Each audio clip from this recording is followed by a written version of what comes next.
Ce que vous venez de voir, ce sont les LCS. Vous connaissez forcément le jeu League of Legends et même si vous y jouez plus forcément aujourd'hui, admettez quand même que ça donne vraiment envie. Mais en fait, avec le boulot, beaucoup de gens travaillent sur un appareil Mac et on se dit souvent que jouer sur un Mac, c'est pas possible. En gros, on peut pas être gamer et utiliser un Mac, genre ça marche pas du tout ensemble. Et du coup, voilà ce qu'on va faire aujourd'hui. Voir si on peut allier le meilleur des deux mondes. Voir si on peut rallumer la flamme de cette âme d'enfant qui sommeille en vous. C'est beau.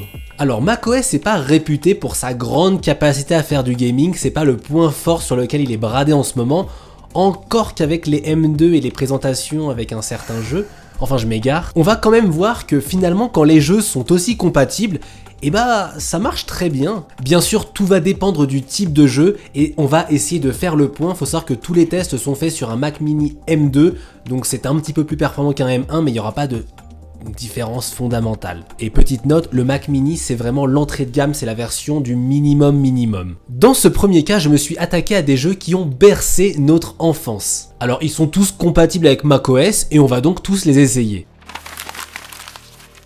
Déjà, League of Legends, qu'on a pu voir dans l'introduction, il tourne particulièrement bien, c'est-à-dire qu'on est autour des 160 FPS, donc ce qui marche très bien si vous avez un écran 144, ça fait que vous avez juste les meilleures performances possibles en jouant sur un Mac, donc c'est un bon point. En plus, on dispose du Wi-Fi 6E et du nouveau Bluetooth 5.3, ce qui va nous donner une connexion qui est ultra stable et on n'a pas forcément besoin de tirer un câble Ethernet, même si c'est grandement conseillé, le Wi-Fi marchera quand même relativement bien, ce qui est un petit plus. On est tous morts sur un teamfight avec une déconnexion, faites pas genre. Ensuite, pour le jeu Minecraft, il tourne sur Java, ce qui fait qu'il tourne parfaitement sur Mac aussi. Alors pour pousser le vice un petit peu plus loin, j'ai voulu essayer avec des shaders, voir si on peut vraiment pousser le jeu dans ses retranchements et finalement quand on met des shaders en moyen on se retrouve avec des performances qui sont quand même autour des 100 images par seconde. Alors faut savoir que c'est sur un monde qui est vierge, c'est à dire que dès lors que vous allez faire des grandes structures et qu'il y aura plein de choses complexes à l'écran, peut-être que ça va avoir un petit peu plus de mal, mais c'est pour ça qu'on part sur du moyen et pas du ultra. Ça signifie qu'on a quand même quelques FPS en marge d'erreur en sachant que jouer à Minecraft en 60 c'est largement suffisant, il se passe pas grand chose de plus pour avoir envie de chercher les 100. En dernier j'ai pris le jeu Dofus, on y a tous joué, on y repasse tous de temps en temps et je me suis dit que c'était un bon test parce que c'est un jeu qui est pas du tout gourmand mais qui est réputé pour ses problèmes de gestion de la mémoire. Contre toute attente ça marche parfaitement bien mais surtout je me suis aperçu que même en restant plusieurs heures sur le jeu en baladant, j'avais moins de problèmes de cache qui étaient très lourds et qui ralentissaient le jeu que sur Windows. Je sais pas à quoi c'est dû, peut-être que c'est parce que j'étais sur des zones qui étaient peut-être moins gourmandes et que c'est pas représentatif. Dans tous les cas, prenez note que ça marche très bien aussi et que vous aurez pas de réelle différence. Dans ce deuxième cas, en partant du principe que vous avez tous une large bibliothèque de jeux sur Steam, on va voir lesquels sont compatibles. Alors par manque de connexion, je vais pas pouvoir faire de tests très spécifiques, mais sachez que dans les jeux que moi j'ai et qui sont compatibles, j'ai pu essayer par exemple Pillars of Eternity 2 et le jeu tourne parfaitement, il n'y a aucun problème et je trouve même que c'est très rapide au niveau des chargements, exactement pareil que sur un Windows avec un NVMe, donc même la vitesse du disque n'influence pas vraiment la performance. Pour ce qui est des plus gros jeux, imaginons les AAA, je vous invite à aller voir des vidéos des confrères sur YouTube qui ont fait plein de tests sur plein de jeux, mais en gros, disons que si vous n'avez pas des attentes très élevées, ce sera suffisant, mais clairement vous irez pas très loin, donc voyez plutôt le Mac Mini comme une plateforme pour jouer à des jeux peut-être plus simples, mais les gros jeux, faudra soit un PC, soit une console, il n'y aura pas de concession au milieu. Peut-être qu'un jour Apple fera mieux. Finalement, on est loin en termes d'optimisation et en termes de variété de jeux vu qu'il y en a très peu qui sont disponibles. D'ailleurs, petit truc en plus, vous pouvez voir lesquels sont compatibles dans votre bibliothèque, mais aussi sur la partie du magasin, ce qui est quand même un truc qui est assez bien fait pour le coup, même si c'est assez triste une fois qu'on clique dessus.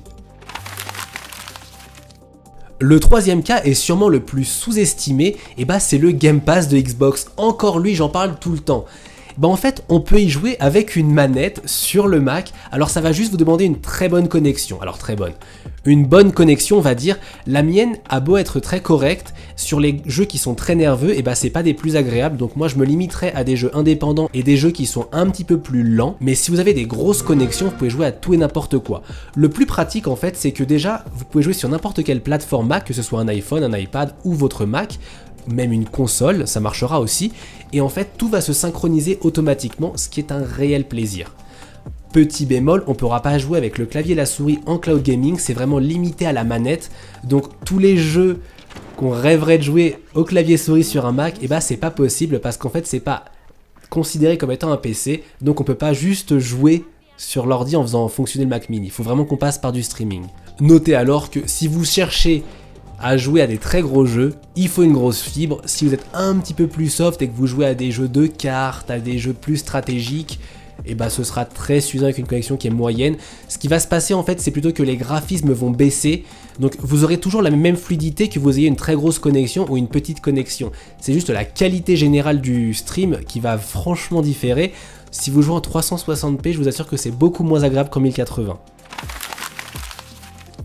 Le petit dernier maintenant, le quatrième cas, c'est Apple Arcade. Alors je suis assez mitigé avec celui-ci parce que j'aimerais beaucoup l'aimer, j'adorerais aimer Apple Arcade.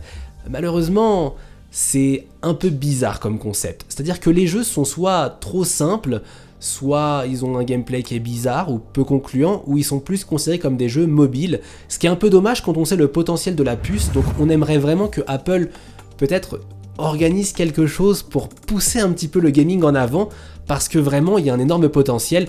À l'heure actuelle, Apple Arcade, peut-être que certains jeux sont agréables et vont vous plaire, mais prenez note que la majorité c'est plus orienté vers je prends mon téléphone, je le laisse à mon enfant et puis il joue à côté, plutôt que vraiment avoir une expérience gaming. Notez que vous pouvez aussi vous en servir pour mourir mentalement dans le métro, ça marche très bien aussi. Enfin bref, tout ça pour quoi au final? Et bah ça veut dire que vous pouvez mélanger les deux mondes.